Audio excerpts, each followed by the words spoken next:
Oh.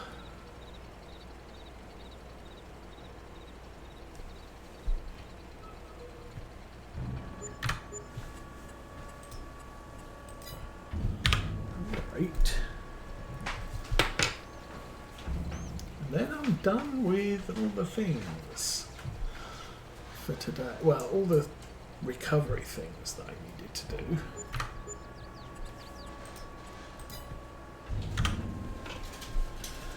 Right. So 5 more.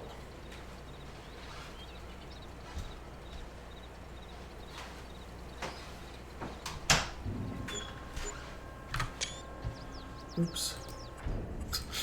Yay. Screenshot of the Easy Developer Toolkit page.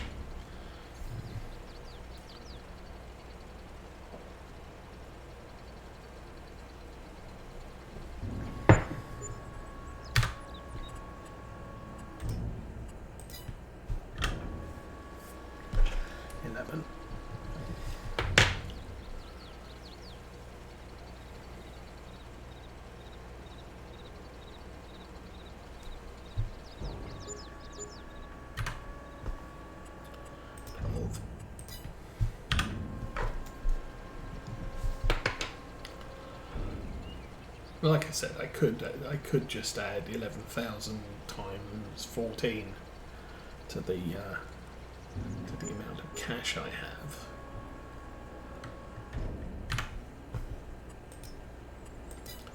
It's not like I really refer back to the finances page very often, or how much did we make on grain last year.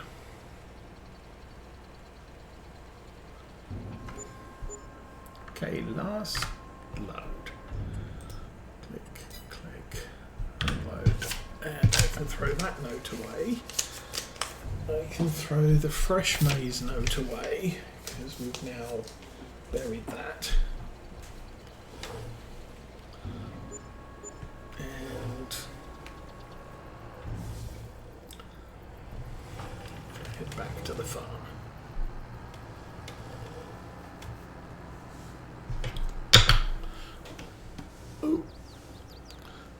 And try not to drive on the into the hedge.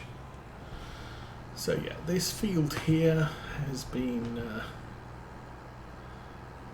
culti-ploughed, whatever it is, subsoiled. So we've erased the need to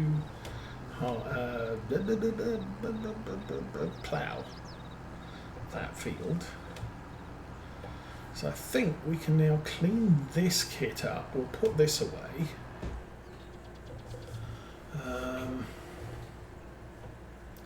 Put the mower away. Put the... do I want to put the subsoiler away? Yeah, we probably do, because we're not going to do anything with that until we've dug up the sugar beets, and they're about 3 months off. We don't need a subsoiler sitting in the middle of the yard. Okay, so Magnum is definitely doing a little bit better than it was. Again, I'm not sure how far into things it is.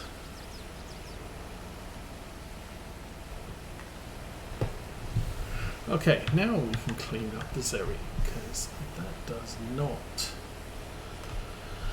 need to be used much more. Just need to put some things away, and since it's four-wheel steering, that just makes all the things better. Oh, I'm in the thing. We'll drive this. How about that?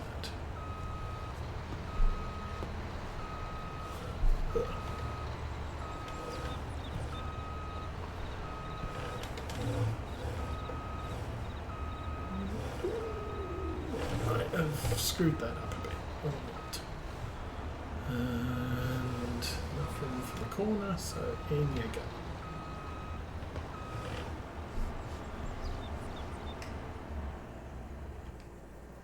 No, other way. Okay, you're next. still doing its thing. That's good.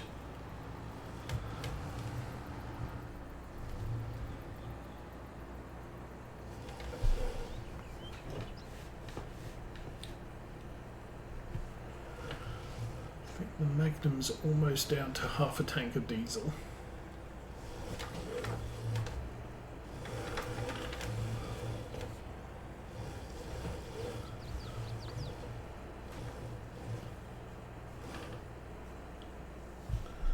Okay, that's good.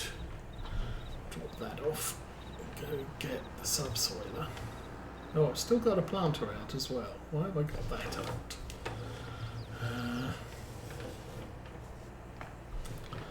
Don't think I have any needs to plant anything right now. Maybe we put that away too. Oh.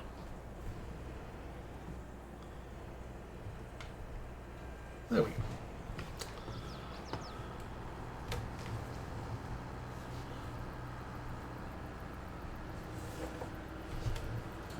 Go around this side of the truck, cause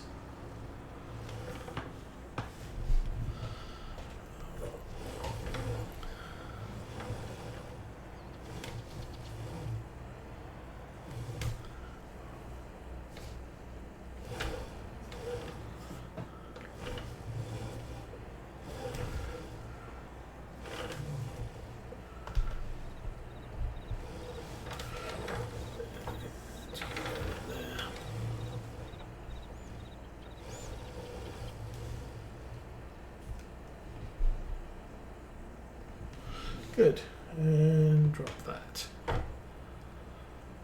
Do I need the Zerian for anything else right now? I don't think so. Okay, let's put this back in the shed first, or under cover at least.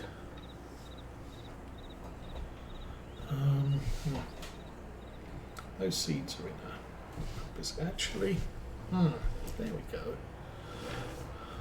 Let's grab that.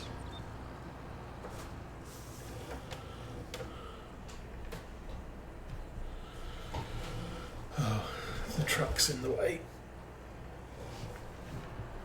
But that also needs cleaned, so I will hitch up there.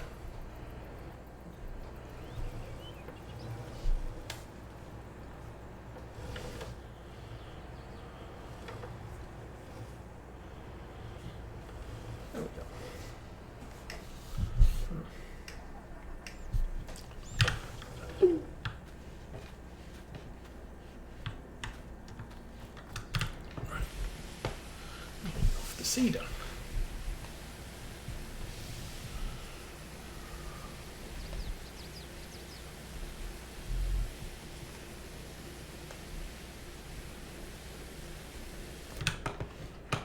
And then we need to move the truck.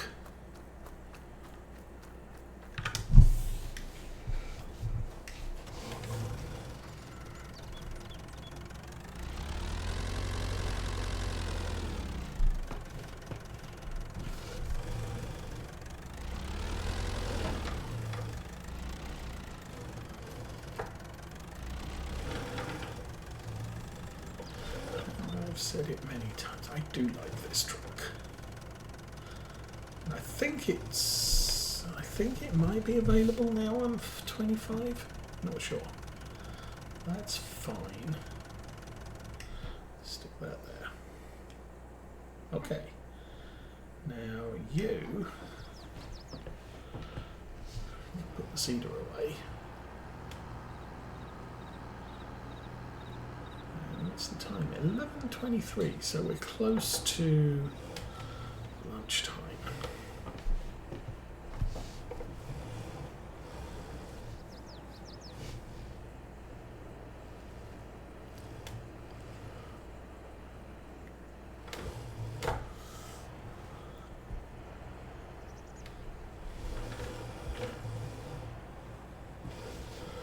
Okay, you're good. That there, and we can run around the other side. Okay, so Tractors done with, harvesters are done with, including the grass cutting harvester. That can go in there.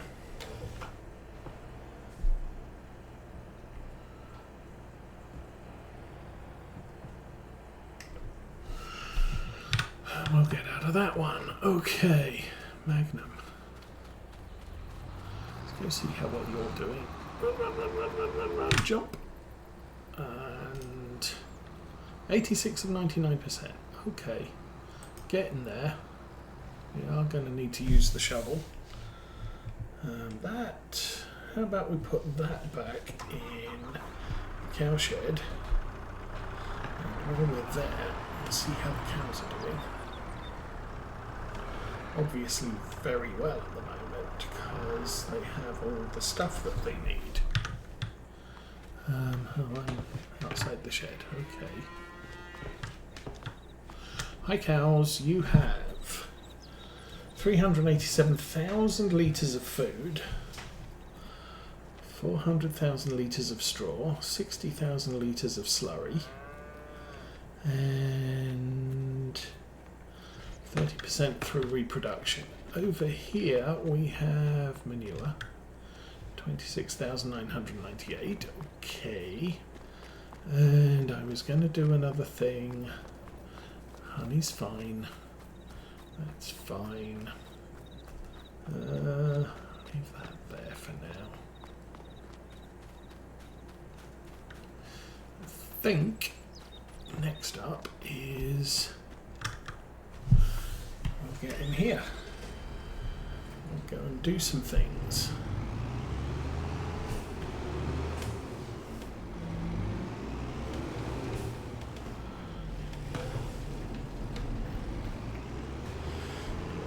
Turn on the crop sensors, we'll make sure it says they're on. Go get ourselves some liquid fertilizer.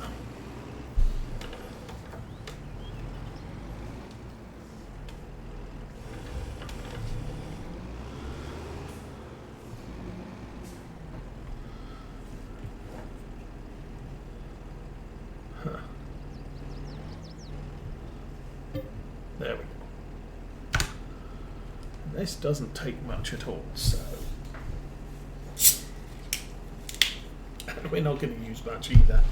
We're probably going to put about 90% of what we take out back in the storage.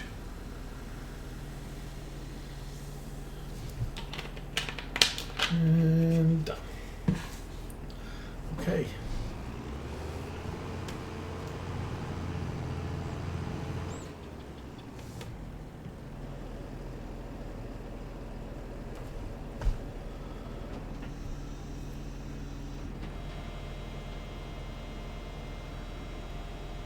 Grass on that. Yes, this is quite a healthy field when it comes to stuff. So that's on. Let's zoom out so we can see what we're doing.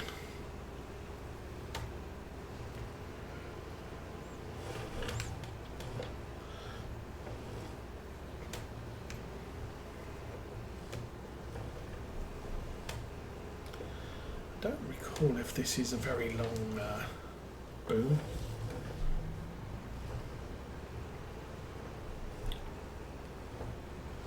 I tend to prefer shorter booms because they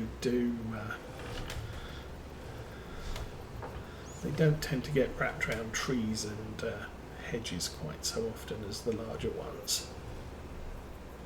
And I do like those that are mounted to the tractor rather than hauled behind it, although we do have a trailed sprayer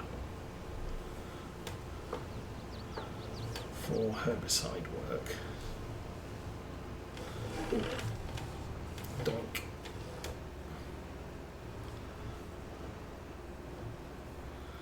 Okay, that almost all of the field.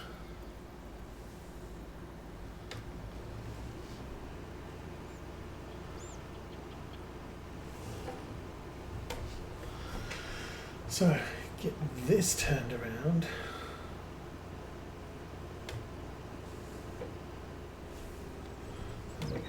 hold everything up. But that is one field done. 2 to go, 3 to go.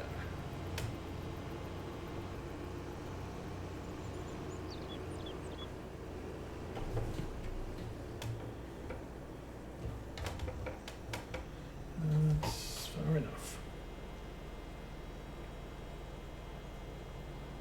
Well, we use 7%, so we are going to use a little bit here. That's not the button, that's the button.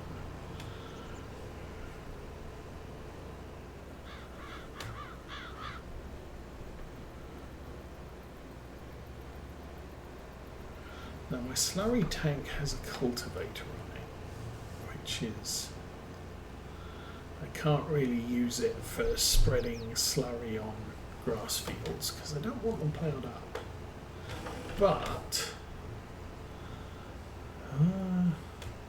when I plough in a grass field to say grow maize, that's the time I can use the slurry tank, because obviously we're going to cultivate the grass, which will get us some nitrogen. We'll put slurry down, which will get us some nitrogen, and then I need to plant a crop that wants a ton of nitrogen so that we don't overfeed it. So things like sugar beets is a good one to do. Maize, I think maize doesn't like too much nitrogen, so I have to be very, very careful. I think I can cultivate grass but not add anything to it. Just plant the maize and then deal with additional nitrogen by this method.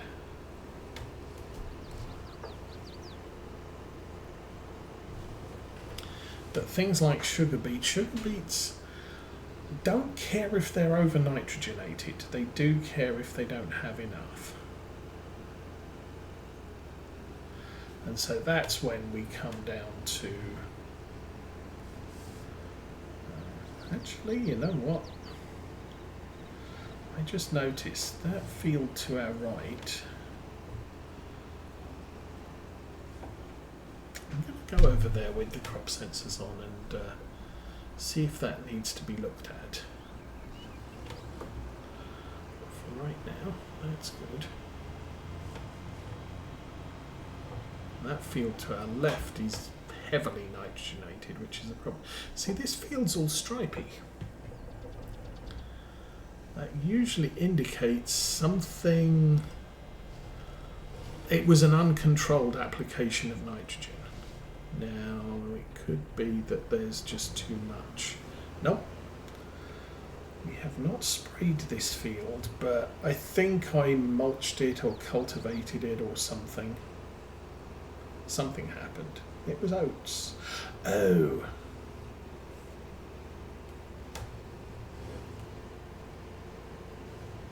I think we did the chopped straw on this. So the chopped straw adds plant matter to the field, which creates a nitrogen barrier or nitrogen layer, but it's not a precise nitrogen layer. So you end up with, in this case, stripes. In the case of slurry and manure, what you usually end up with is blotches. So it gets somewhat close, but not entirely. Okay. So we'll get this better spread, which will then result in a better environmental score because we have the crop sensors on while we're doing it. That's a good thing. Obviously no benefit right now, but there will be a benefit when this gets cut later.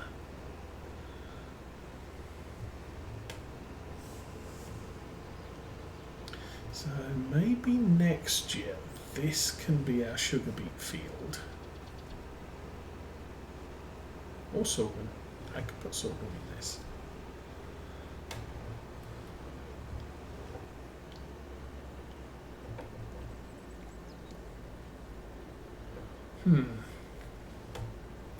I also need to buy the dairy before too much longer and check to see what productions it can run. I'm guessing soy milk. So we are going to have to grow soybeans next year. Or, yes, because they plant in spring.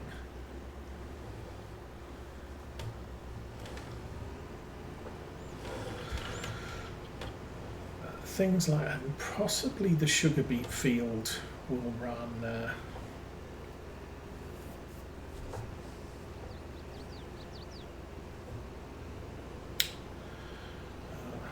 we can harvest, I don't know, because that's a late harvest.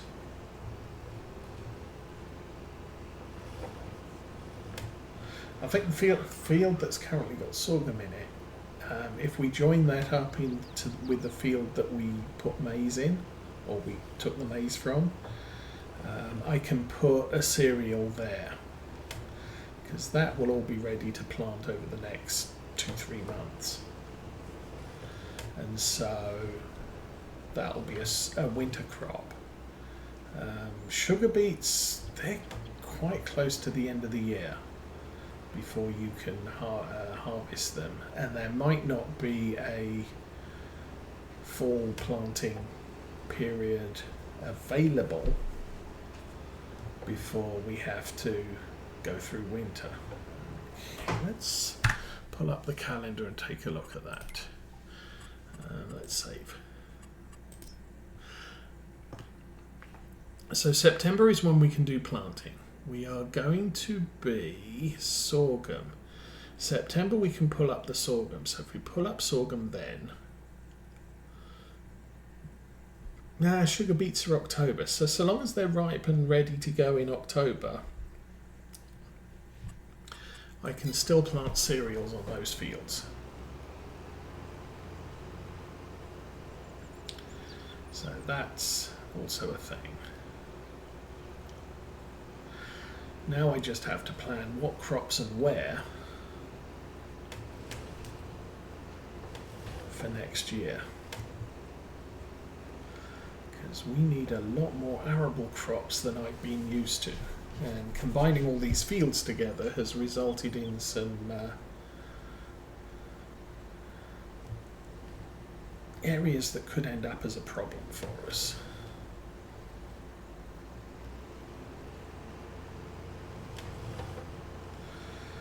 Okay, back we go. Looks like some of this might be over nitrogenated, which is why it's still looking a bit blotchy. Considering, the yellower stuff probably has too much nitrogen. We want it to be pretty much the orange that is to the right of us, and where we have those yellow bits, that's too much nitrogen.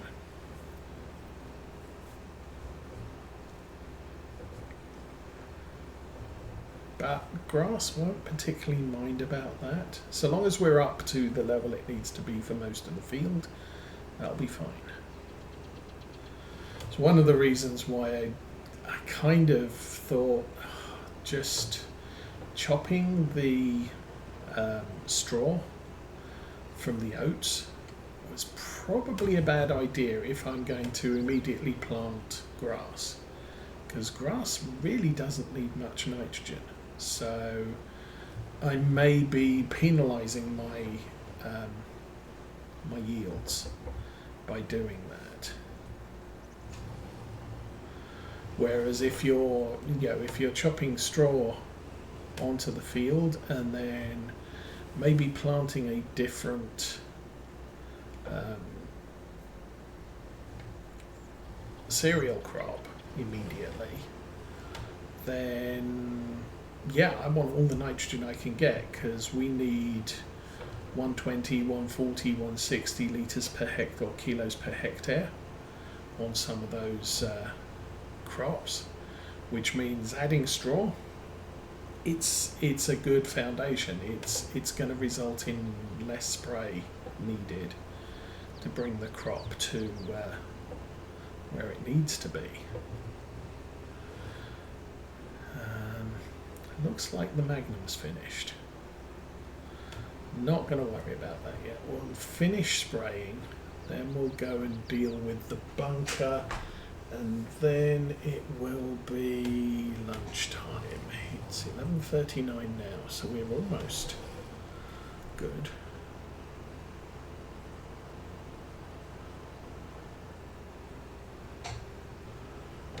And we've still got 3 more fields to run, and no, 2 more fields to run.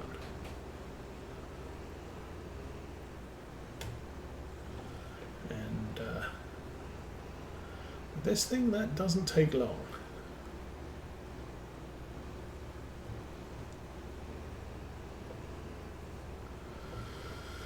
So, I don't know what teenagers is up to. She sort of came in and watched us and then went away.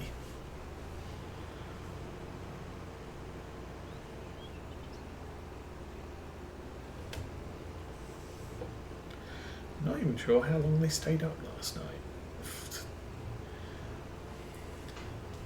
New Year's Eve, they were up until about 2 o'clock in the morning, I think, with declarations that we're going to be up until the same time on New Year's Eve. Pretty sure they weren't. Me, I wanted sleep, so I got my sleep. That was all a good thing. Alrighty. Ping it over so we get as much sprayed as I can, and back up here for the little triangle at the top. So as I said, I